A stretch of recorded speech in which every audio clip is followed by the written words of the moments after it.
নমস্কাৰ বন্ধু বান্ধৱীসকল মই আগতে মোৰ কেইবাটাও ভিডিঅ'ত আপোনালোকক ভাৰ্চোভা বিচ দেখুৱাইছো কিন্তু ভাৰ্চোভা বিচলৈ কোনটো ৰাস্তাই দি যায় সেই ৰাস্তাটো মই আপোনালোকক কেতিয়াও দেখুৱা নাই আজিও মই ভাৰ্চোভা বিচলৈ গৈ আছো কিন্তু বিচলৈ আহি থাকোতে মই এখন গেট লগাই থোৱা দেখিলো আৰু সেই গেটখনত লিখা আছে অখণ্ড হৰিনাম সপ্তাহ মই আপোনালোকক মোৰ শেষৰ ভিডিঅ'ত দেখুৱাইছিলো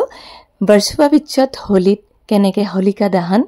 কৰা হয় আৰু তাৰ যোগাৰ কেনেকৈ কৰিছিলে সেই সকলোখিনি মই আপোনালোকক দেখুৱাইছিলো আৰু তাৰ পিছত মই এতিয়ালৈকে অহা নাছিলো আৰু আজি আহি মই এই অনুষ্ঠানটো দেখিছো তেতিয়াও মই দেখিছিলো পেন্ডেল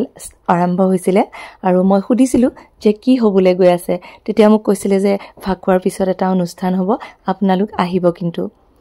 আৰু ইয়াছক ৰাস্তাতে আন এটা অনুষ্ঠানলৈ নিমন্ত্ৰণ দিছে মানুহৰ সমাগম বহুত বেছি দেখা নাই হয়তো হৰিনাম সন্ধিয়া সময়তে আৰম্ভ হয় আৰু গোটেই ৰাতি হৈ থাকে লাহে লাহে সাগে ভিৰ হ'ব ভালেই হ'ব মই এটা সৰু ভিডিঅ' কৰি লবলৈ সুবিধা হ'ব বন্ধু বান্ধৱীসকল মই বহুত ব্যস্ততাৰ মাজত মুম্বাইত থাকি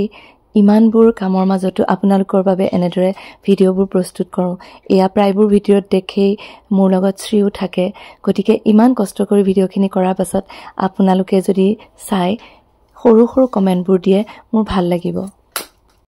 আহি মই এতিয়া পেণ্ডেলটোৰ সন্মুখ পালোহি একেবাৰে সাগৰৰ পাৰতে বনাইছে খুব ধুনীয়া এটা পেণ্ডেল আৰু ইয়াতে ভগৱানৰ গোটেই ছবিবোৰ আপোনালোকে দেখিব আচলতে এই অনুষ্ঠানটোৰ বিষয়ে মই এতিয়ালৈকে বিশেষ একো জানিব পৰা নাই সেই কাৰণে আপোনালোকক ভুলকে জনালে ভুল হ'ব মই ভাবিছো যদি মই সময় পাওঁ যেহেতু এসপ্তাহ জুৰি আছে অনুষ্ঠানটো মই পুনৰবাৰ আহি আকৌ আপোনালোকক ভালকে দেখুৱাম